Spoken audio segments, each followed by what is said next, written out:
addresses the Commons to say he would not seek a vote on military action in Syria unless he thought he could win. Double think. You might as well say that you will not let others stand in your way when you have already made up your mind, even when what passes for others is our highest democratic chamber. Not that I have such confidence in either the run-of-the-mill parliamentarians or the Parliamentary Labour Party to show some spine. Have we learned nothing? Is the continually delayed Chilcot report preventing us from articulating what we already know? The ultimate demagoguery of politics that would have what passes for our security services held to ransom by spin doctors and plagiarizers of PhD theses. Feces rhymes with feces.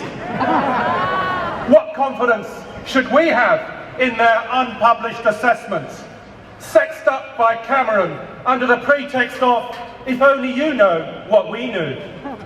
Guess what? We do know. We know enough to tell that we've been here before, that raining bombs solves nothing, inflames tenfold, punishes most the innocent. The industry of war, the business of war, pursues its own logic. The naked expression of mercenary terror, whether in state hands, leaving forced migration and unlivable lands in its wake. The killing machine does not care to distinguish shots fired in jubilation at a wedding or the peoples born in the wrong place at the wrong time. Suppose, even so, your legal limbo land of a drone kill does reach intended target. As Caroline Lucas put it, killing people rarely kills their ideas. We do know that Cameron's dulcet tones in Parliament, like Blyer's hyperbole before him, betray bad faith and faulty reasoning. Cameron asks, if not now, then when? He assumes not later, therefore now. The very thing he is meant to prove. To the contrary, the vote was lost before, and Cameron may not take this action now. If not then, why now? Should be our refrain. Acts of terror are unconscionable, whether in Paris, whether in Beirut, whether in Minneapolis or Ferguson, whether perpetrated by individuals with sick ideologies, Breivik included, or by states. Police action through judicial process is required, not playing into the hands of sick ideologues who would have us make their propaganda for them. Cameron is at pains to distinguish between religion and the perverse co-option of tropes by extremists claiming to act in its name. Yet he would make those already most marginalised in society face further oppression and persecution through the racist ideology of the Prevent programme. We must fight wicked ideology with ideas. We must increase the space in our schools and universities for free speech and contestation.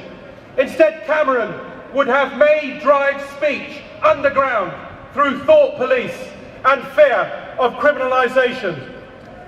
No, we are not prepared to go to war on the basis of a non-sequitur. No, we are not prepared to unlearn the lessons of history, where already we have substituted for one set of problems in Iraq and Afghanistan a bigger set of problems in the wider Middle East.